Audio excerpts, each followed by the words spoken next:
While my D&D adventures are heavily inclined towards storytelling and role-playing, I love the tactical aspect of D&D. For a long time, I saw dungeons as a break in my campaigns to offer moments of combat and exploration. Designing dungeons has always been a moment of creating those fun opportunities for players to figure out how to navigate them better, deal with exciting puzzles and traps, and mainly face challenging and surprising combat encounters. As I liked all of that, and there would always be players in our groups that liked that part better than role-playing and storytelling elements, I was totally fine. That was up to the day I was a player in an adventure run by my good friend Paulo.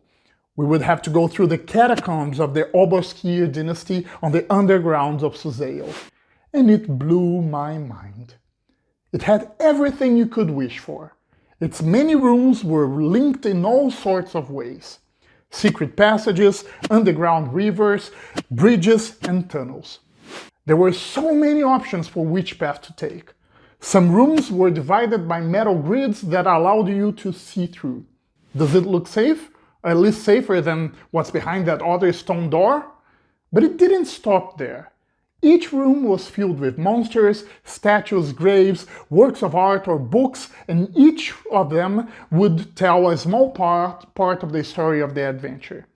I left those great game sessions feeling my dungeons were a walk through kindergarten compared to his. That completely changed my approach to dungeons. From those days on, I realized there were three things I would keep in mind to make my dungeons immersive storytelling experiences with a high degree of freedom of choice for my players. 1. Use areas in the dungeon to flesh elements of the story. 2. Use creative connections among the areas in the dungeon. And 3. Provide players with hints and clues about the dungeon paths they can follow. I think the reason it took me so much time to have that insight was the classic division between location-based adventures and event-based adventures. The Dungeon Master's Guide itself presents them as two different approaches. While that's a helpful and straightforward approach for beginner GMs, I think that it reinforced to me the concept that those were two different approaches that didn't mix well. Unfortunately, that concept didn't help me in the long run. After all, location-based adventures is simply a fancy name for the classic D&D adventure designs, dungeon crawls and hex crawls. Up to the middle 80s, those were basically what a D&D game was about. Get the quest and the supply in town, hit the dungeon, kill the monsters, and grab the treasure. Is that fun? Heck yeah! If you don't believe me, have a look at the Dungeons & Dragons vs. Rick and Morty starter set. It's a great example of an outstanding dungeon crawl. Hex crawls evolved from the same principle but were set in the wilderness. There's a regional map divided by hexes. Each of them may have different relief and vegetation. There might be ruins and villages and monster lairs marked on some of them. There's a chance of stumbling into random encounters. Your party may even get lost. A great example of a hex crawl is the Chode chapter in Tomb of Annihilation. Dungeon crawls and hex crawls are not only fun to play, but they also significantly reduce the burden of tying up an intricate story with all other elements of D&D. What about settlements, you might ask? Well, the classic approach treats settlements as sandboxes. There are a bunch of exciting locations sprinkled all over the map with names and sometimes a short description. Pick one of them and go find out whatever may be expecting you there. Of course, sandboxes also work well for local maps of the exciting things there might be around a settlement, or even for regional maps of a nation or kingdom, using the same principle. You know the evil mage we heard about in town? There's his keep on the map, let's hit it. I found it very helpful to grasp those concepts and understand the fun behind them. Once I added them to my game design toolkit, I started to tinker with them for my own objectives. A small town under attack can easily become a dungeon crawl. A larger city under siege with numerous neighborhoods can become an over-the-top hex crawl. I realized that setting location-based adventures in opposition to event-based adventures had become an obstacle for me to understand better the entire DM to set and how it could be used. Those concepts are even a bit confusing, to be honest. After all, there's a location and an event for every encounter, isn't there? Unfortunately, such concepts also reinforce that dungeons and wilderness locations are unsuited for great storytelling. Or the other way around, that great storytelling can take place in dungeons and wilderness settings. This brings us back to the 3 things I learned to use as an approach for my dungeons and wilderness and settlements design. 1. Flesh the story. 2. Use creative connections among the areas. 3. Provide hints and clues about what lies ahead in each path. I see every area of my environments as an opportunity to flesh out the story I'm telling. That doesn't mean I have to do so every time. It's simply an opportunity for that. That information doesn't need to be only about the current adventure.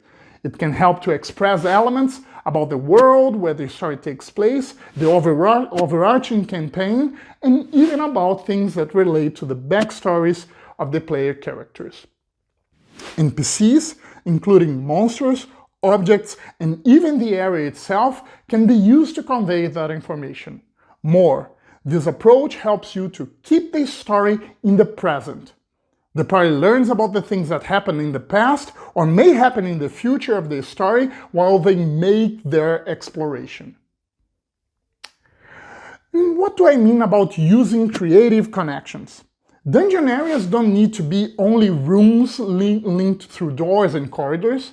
It helped me a lot to imagine my dungeons through a 3D approach.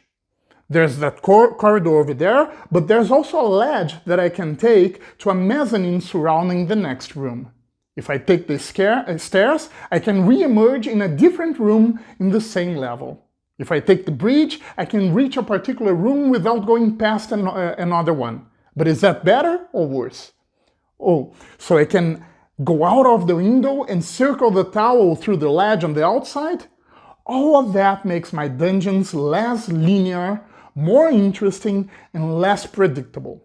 Combining this last one with the hints and clues that players can obtain if they do their homework makes it even more exciting and rewarding. I never forget when I presented my players with a regional map of the Stormhorns, with 3 different trails they could follow. Each of them went through different terrain, and they did argue a little bit about going through the woods and how that would provide them cover, while going through the plateau allowed them to spot enemies more easily.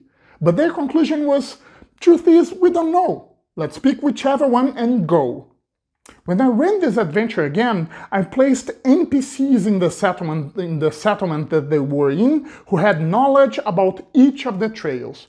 When the players started to interact with them, they made an effort to gather as much information as possible, and that allowed them to choose the trail whose dangers seemed to fit their party's abilities better. That's how I learned that alternative adventure paths only become effective options if the players can make informed decisions. And they can only do so if there's available information to be found. Another exciting way to allow players to obtain those hints and clues is through skill checks. If I go stealthy through the mezzanine, I can find out what's in the next room. If I make the jump through the crevice, I don't have to go around, but failing in athletics or acrobatics takes me 1 floor down. If I properly investigate the bookshelf, I can find a notebook with part of the dungeon map or the location of an NPC or object, but that may be written in another language. If I try to listen down the hall, I can perceive the typical sound of rattlesnakes. The tracks on the floor may give me clues, and the ancient religious symbols may be important information. It goes on and on. Don't let your dungeons be only about combat for your D&D players. Instead, try those 3 approaches out and see how your locations can become immersive storytelling experiences filled with options, challenges, and consequences for your players. I'm positive it will help you make your story come alive and create a thrilling experience for your party.